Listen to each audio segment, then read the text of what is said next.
What's up, guys? Welcome back to Retro Pop Planet. And do you guys know where I am? That's right, this is the original location of the 930 Club. And on October 2nd, 1991, Nirvana played here in Washington, D.C. It was a bit of a homecoming for Dave Grohl, and it was also almost exactly a month after the release of Nevermind. I'll save the history and legacy of the 930 Club for a future video. But for those fans in attendance that night, they witnessed firsthand a rock star and a rock band both on the brink of fame. The club itself has a capacity of just 200 people with large poles that obstructed the stage, infested with rats and with a notorious stench that permeated the interior. It was the perfect place for this grungy little band from Seattle, Washington to debut live songs from their just released second album. Over the past few years, Nirvana had built a dedicated regional following on the back of their first album, Bleach. They had played the club once before in 1990 when they were still with their indie label Sub Pop. Having recently signed with DGC, a subsidiary of Geffen, they recorded their second album in May and June of 1991. It was mastered in August and set for a September release. The album was produced by Butch Vig and marked the debut of their new drummer Dave Grohl, a local native from Springfield, Virginia. The completed album was called Nevermind and released on September 24th. DGC was only expecting modest sales for this first release, but something happened that would ultimately change the trajectory of rock music. The video for Smells Like Teen Spirit premiered on MTV's alt-rock program 120 Minutes, and then went into heavy rotation across all time slots. I remember where I was when the video debuted.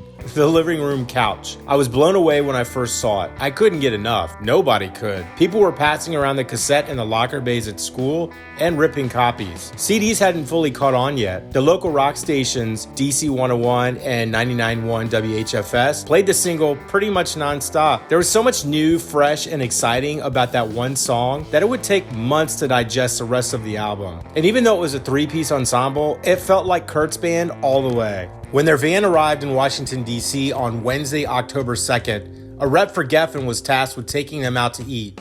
According to one source, when the band arrived at a trendy restaurant, they were refused entry solely based on their raggedy grunge appearance. But after slipping the host some cash, they were eventually seated. Unlike some of the later shows in the band's career where Kurt is messing around with the audience, the 930 show is a straight-up rock concert.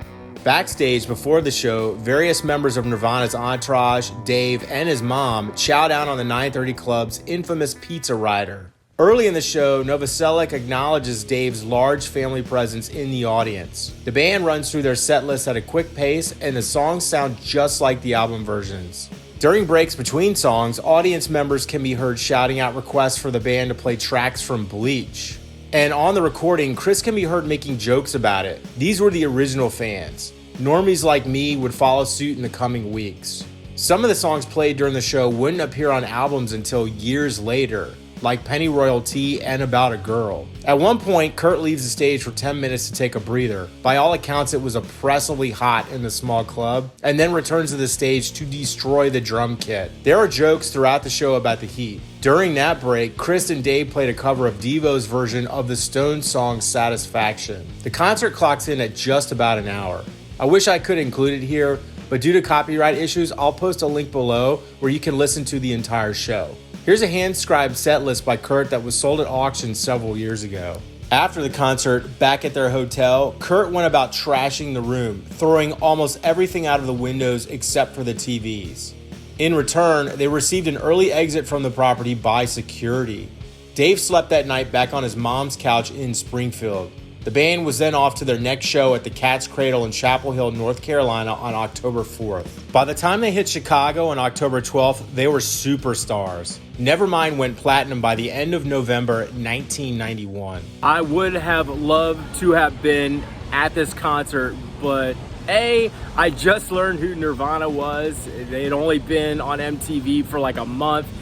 And also, this was a not great area of the city. This was kind of a notoriously bad area. It's all cleaned up now with lots of modern shops and retail.